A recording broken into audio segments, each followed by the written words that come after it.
হে everyone, আজকে আমি চলে এসেছি তোমাদের সামনে একটা ইউনিক ভিডিও নিয়ে। আশা করছি আমি এই ভিডিওটা কেউ দেখোনি, তোমরা কোনো ইউটিউবার তোমাদের সামনে এই ভিডিওটা নিয়ে আসেনি। তো আজকে আমি একজন ব্যক্তির কথা বলবো যিনি একটা টাইম ছিলেন প্রচুর পপুলার, 19 শতকের প্রচুর পপুলার ছিলেন একজন ব্যক্তি। সেই ব্যক্তির ব্যাপারে কথা বলবো, আর বলবো বাদশাহী রোডের ব্যাপারে, আর তোমাদেরকে দেখাবো এই ভিডিওর মাধ্যমে গ্রামের প্রাকৃতিক দৃশ্য। তো তোমরা আশা করছি ভিডিওটা দেখবে, আর তোমরা যারা আমার চ্যানেলে নতুন আছো তারা অবশ্যই সাবস্ক্রাইব করে দিবে, আর যে বেল আইকনটি আছে সেটাকে প্রেস করে দিবে। তো চলো আজকের ভিডিও আমরা স্টার্ট করি। আজকে আমরা জেনে নেব সেই মহান ব্যক্তি যিনি 19 শতকের একজন বিশাল বিখ্যাত ব্যক্তি ছিলেন। যেমন এখন অরিজিৎ সিং, তেমনই ঠিক একই রকম এই 19 শতকের সময় একজন বিখ্যাত ব্যক্তি ছিলেন। কে ছিল এই বিখ্যাত ব্যক্তি? এই বিখ্যাত ব্যক্তির ব্যাপারে একটু জেনে নিই। এই বিখ্যাত ব্যক্তি ছিলেন কবি শেখ গুমানি দেওয়ান। কবি গুমানি দেওয়ান জন্মগ্রহণ করেছিলেন 4 মার্চ 1896 সালে অবিভক্ত বাংলার মুর্শিদাবাদ জেলার সাগরদিঘি থানার জিনদিঘি গ্রামে। পিতা ছিল মালিয়াত দেওয়ান ও মাতা ছিল আরমানি বিবি। কবি এক বোন ও 4 ভাইয়ের মধ্যে সর্বকনিষ্ঠ ছিল। কবি গ্রামের স্কুলে 4র্থ শ্রেণী পর্যন্ত পড়েই শেষ করেছিল বিদ্যালয়ের পাঠ। শৈশব থেকেই গান ছিল তার অত্যন্ত প্রিয়। বাল্যকাল থেকেই তার কবিতার মাধ্যমে গান করার ঝুঁকি ছিল একটু বেশি। জিনদিঘির পাশের গ্রাম বন্যেশ্বরে জনার্দন কর্মকার নামে এক কবিয়াল ছিলেন। গুমানি দেওয়ান ওখানে প্রায় যেতেন। সেখানে কবিদের লড়াই দেখতেন। বিপক্ষের প্রশ্ন উত্তরের সাপেক্ষের উত্তর সুরের সঙ্গে রচনা করে দেওয়া দেখতেন। সেই রচনা পরিস্ফুট না হলে মাঝে মাঝে তা সংশোধন করে দিতেন এই শেখ গুমানি দেওয়ান। তিনি সম্পূর্ণ রচনাও করে দিতেন, কিন্তু শাস্ত্র কথা জানতো না বলে জনার্দন মহাশয় তাকে মাঝে মাঝে হেল্প করে দিতেন উত্তর দেওয়ার ক্ষেত্রে। জনার্দন কবিয়াল বুঝতে পারেন এই কিশোরের প্রতিভা এবং তিনি গুমানি দেওয়ানকে শাস্ত্র অধ্যয়ন করার উপদেশ দেন। একদিন 2 পাল্লাদারের পাল্লা চলছে। ভোর রাত্রে জনার্দন কর্মকারের অনুরোধে গুমানি দেওয়ান মঞ্চে ওঠে একটি পদ মুখে মুখে রচনা করে গান করলেন। রচনার নতুনত্ব এবং ভাষা ও সুরের মাধুর্য মানুষকে আকৃষ্ট করল। চারিদিকে হৈ হৈ পড়ে গেল। বিপক্ষের পাল্লাদার ওই দেখে সকলের অগোচরে সরে পড়লেন। এরপর গুমানি দেওয়ান এককভাবে পাল্লা করার সাহস ও অনুপ্রেরণা পেলেন ভালোবাসার মানুষজনের কাছ থেকে। এর 1 বছরের মধ্যেই বিখ্যাত কবিয়াল জীবন উড়ের সঙ্গে পাল্লা লড়েন। জীবন উড়ে সভাস্থলেই তাকে আশীর্বাদ করলেন। তারপর তাকে আর পিছন ফিরে দেখতে হয়নি। তার রচয়িত বহু গান রয়েছে মানুষের দুঃখ, কষ্ট, দুর্দশা, স্বাধীনতা, যেগুলো মানুষের ইমোশনে জড়িয়ে পড়েছিল। সাহিত্যরত্ন হরেকৃষ্ণ মুখোপাধ্যায় গুমানিকে বাণীকণ্ঠ আখ্যা দিয়েছিলেন। এইবার তোমাদেরকে বলে দিই যে আমরা ফুটেজের মাধ্যমে যেটা তোমাদেরকে দেখাচ্ছি সেটা হচ্ছে কবরস্থান। এই গুমানি দেওয়ান এইখানেই শহীদ আছেন, এখানেই ঘুমিয়ে আছেন। আর এই আশেপাশে যেই কবরগুলো দেখতে পাচ্ছ সেগুলো সবই হচ্ছে গুমানি দেওয়ানের বংশধর বা গুমানি দেওয়ানের সঙ্গে যারা রক্তের সম্পর্কে আছে তাদের, তার মেয়ে, তার ছেলে, তার জামাতা, এদের সব এখানে সব শুয়ে আছে। এরা সব, এটা এদের কবরস্থান। তো তোমাদেরকে এই ভিডিওটার মাধ্যমে আমি বেশি কিছু আর্কিটেকচারাল বা ইনফ্রাস্ট্রাকচারের জিনিস দেখাতে পারবো না। তোমরা জানতে পেরে যাবে কেন দেখাতে পারবো না, তোমরা ভিডিওর সঙ্গে থেকো। তো চলো এইবার আমরা শুরু করি। যে গুমানি দেওয়ানের পিক টাইম চলছিল, একসময় যেই রমরমা ব্যাপার ছিল গুমানি দেওয়ানের, ঠিক এখন যেমন অরিজিৎ সিংয়ের একটা রমরমা ব্যাপার চলছে, একই রকম রমরমা ব্যাপার ছিল এই গুমানি দেওয়ানের। সেই আমলে এই গুমানি দেওয়ানকে এক ডাকে পুরো অবিভক্ত বাঙালিরা চিনত।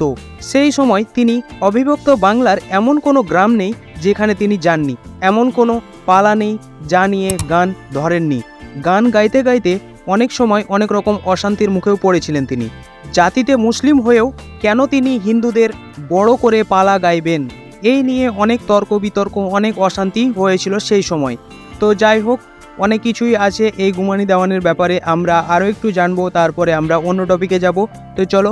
স্কুলের ডিগ্রি না থাকলেও অবসর সময়ে বিভিন্ন ধর্মশাস্ত্র মনীষীদের জীবন কথায় বইতে মুখ গুজে থাকতেন এই শেখ গুমানি দেওয়ান। তিনি এতটাই মগ্ন হয়ে থাকতেন, এই কবি গান ও মনীষীদের জীবন কথায় মগ্ন হয়ে থাকতেন। সেই জন্য আমি তোমাদেরকে কোনো স্ট্রাকচারাল ভিউ দেখাতে পারছি না, কারণ সেই সময় যেসব বিখ্যাত ব্যক্তি ছিলেন তারা কোনো না কোনো প্রাসাদ তৈরি করেছিলেন, কিন্তু এই ব্যক্তি কোনো প্রাসাদ তৈরি করেননি। তো এখন যেই বাড়িগুলো আছে সেগুলো সব পার্সোনাল ইউজ হচ্ছে। যে বংশধর আছে সেই বংশধররা এখন নিজের বাড়ি করে নিয়েছে, সেগুলো পার্সোনাল বাড়ি। সেই জন্য আমি তোমাদেরকে ওই সব বাড়ির ভিডিও করে দেখাচ্ছি না। আর তোমাদের বলে দিই, ক্যান্সারে আক্রান্ত হওয়ার শেষ 6 মাস ছাড়া কবি গানি ছিল তার জীবন। তবে তার পরবর্তীতে আর কেউ তার পরিবার থেকে কবিয়াল হয়ে ওঠেনি, কারণ তিনি এটা পছন্দ করতেন না যে তার পরিবার থেকে কেউ কবিয়াল হয়ে উঠুক। তো যাই হোক, কেন জানি না, যে তিনি পছন্দ করতেন না যে তার পরিবার থেকে কেউ কবিয়াল হয়ে উঠুক। তো যাই হোক, আমি এবার তোমাদেরকে একটু মেলার ব্যাপারে বলে দিব, যেটি কবিয়াল মেলা নামে পরিচিত। এইখানে বসে একটি বিখ্যাত কবিয়াল মেলা।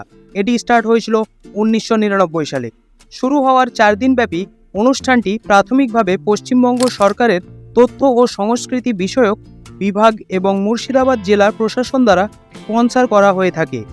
কিন্তু বিগত 2 বছর ধরে এই মেলাটি আয়োজিত হচ্ছে না, তবে শুনছি নাকি এইবার আয়োজিত হবে।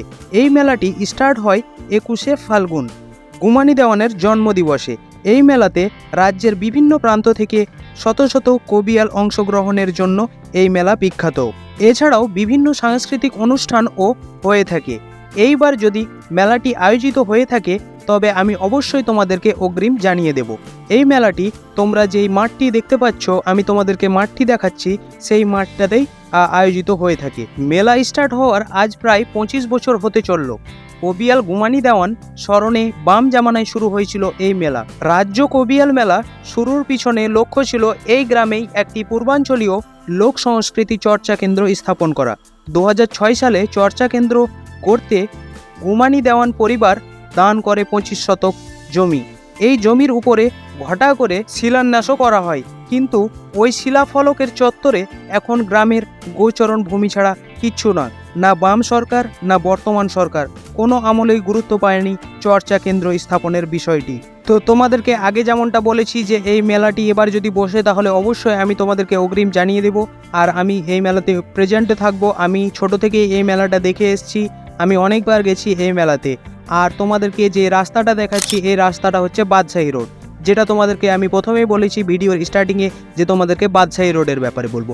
বাদশাহী রোড হওয়ার কারণ একটাই, যে এই রাস্তা দিয়ে মোগল সাম্রাজ্যের সময় যে সময় মোগল সাম্রাজ্য ছিল সেই সময় এই রাস্তা দিয়ে যাতায়াত চলতো মহারাজাদের, সেই জন্য এটা হচ্ছে বাদশাহী রোড। বাদশাহী রোডের যেই পাশ দিয়ে যাবে তখন বুঝতে পারবে যে বাদশাহী রোডের পাশে বড় বড় দিঘি আর বড় বড় গাছ থাকে।